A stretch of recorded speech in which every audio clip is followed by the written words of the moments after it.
jioni ya leo ni ibada ya kukataa kuzika, ni ibada ya kukataa kusalenda, ni ibada ya kukataa kupiga magoti kwa shetani, kwa jina la Bwana wa majeshi. Haleluya, jina la Yesu libarikiwe. Akasema aziki mtu hapa, aziki mtu hapa. Akasema ngoja ujue hapa aziki. Akakamata mtoto wake akajibebea mama, hapa aziki mtu. Ni kweli umekufa na uamuzi, niende makaburini au niende kwenye madhabahu. Huyo mke akakimbia akapanda juu kwenye madhabahu aliyoijenga.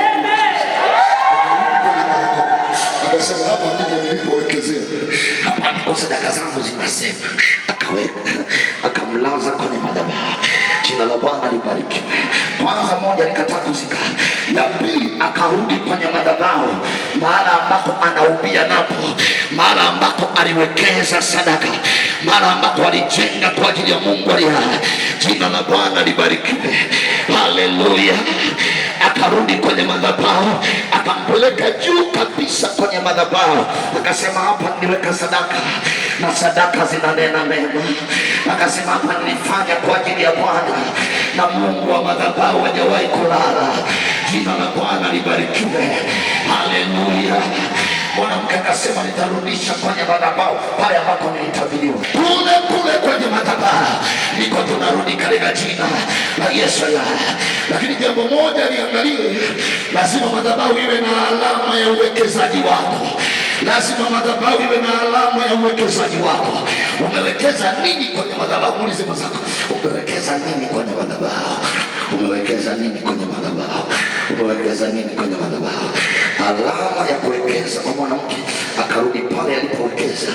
Alipoweka pale akalaza mtoto, akasema hapa nilipomtoa, hapa niko namrudisha katika jina la Yesu.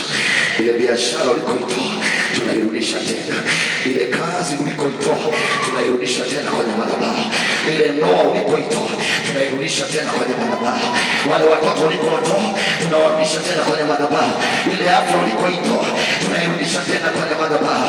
Jina la Bwana libarikiwe. Haleluya, haleluya. Jina la Bwana libarikiwe sana. Mwanamke akakimbia kwa nabii, akakimbia kwa nabii, na alipofika mbali kwa nabii, sikiliza, nabii akamtuma kijakazi wake, akamtuma Gehazi. Sasa hapa natoa mfano, huyu inawezekana ndio Gehazi. Akatumwa Gehazi, akamwambia Gehazi, nenda kamuulize yule mwanamke, una nini? Mbona anakuja mbio? Nyumbani kwako wazima? Watoto wako hawajambo? Mume wako hawajambo? Akajibuje? Akasema hawajambo. Jina la Bwana libarikiwe sana. Akasema hawajambo. Naipenda hatua ya 4 ya huyu mwanamke. Alisema anachotaka kukiona sicho anachokiona. Jina la Bwana libarikiwe. Alikitamka anachotaka kukiona sicho anachokiona.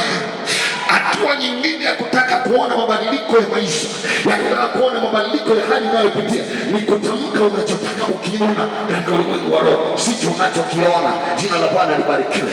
Ni kweli nauona ugonjwa, lakini katikati ya ugonjwa nauona uzima. Ni kweli naona mauti, lakini katikati ya mauti naona uhai mpya. Ni kweli naona kama kuna dalili ya kushindwa, lakini katikati ya kushindwa naona kuna kuinuka tena. Na ndio maana Mungu akawafundisha wana wa Israeli, akasema aliye dhaifu aseme nina nguvu, aliye mnyonge aseme mimi ni taifa hodari. Biblia inafundisha namna ya kutamka mambo katika jina la Yesu. Jina la Bwana libarikiwe. Usiongee mambo ambayo hutaki kuyaona.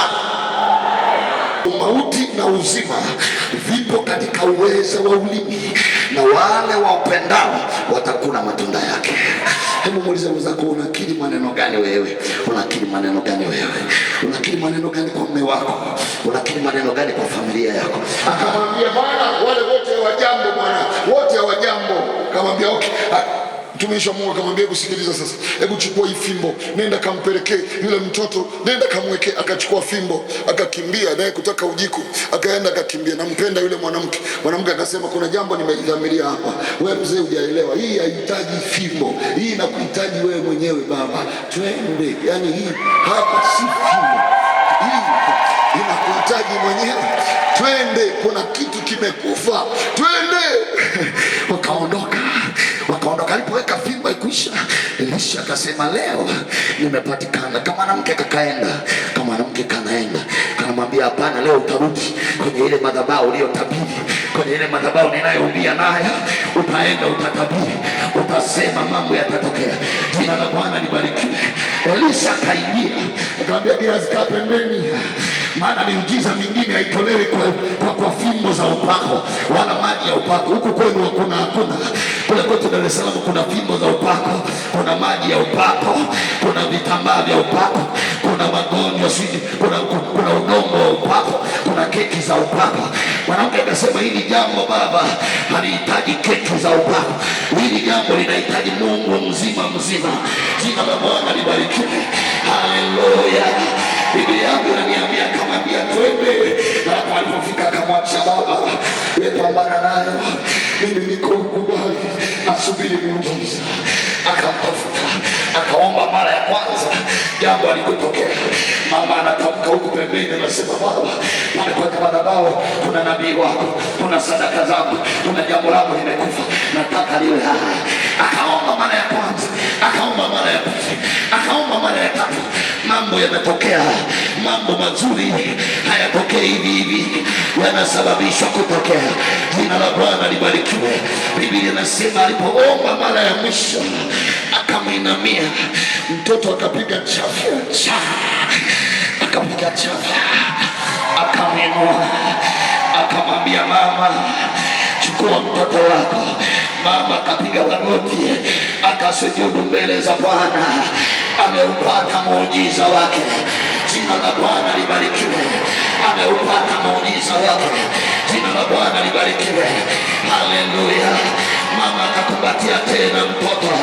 Mungu ni mwaminifu, lakini Mungu ni wa kanuni. Jina la Bwana libarikiwe. Wale mwanamke alikubali kuzika, angezika, lakini alikataa kuzika katika jina la Yesu. Nimekuja nitangaze jioni ya leo, tunakataa kuzika katika jina la Yesu. Tunarudi tena kwenye madhabahu kwa jina la Bwana majeshi.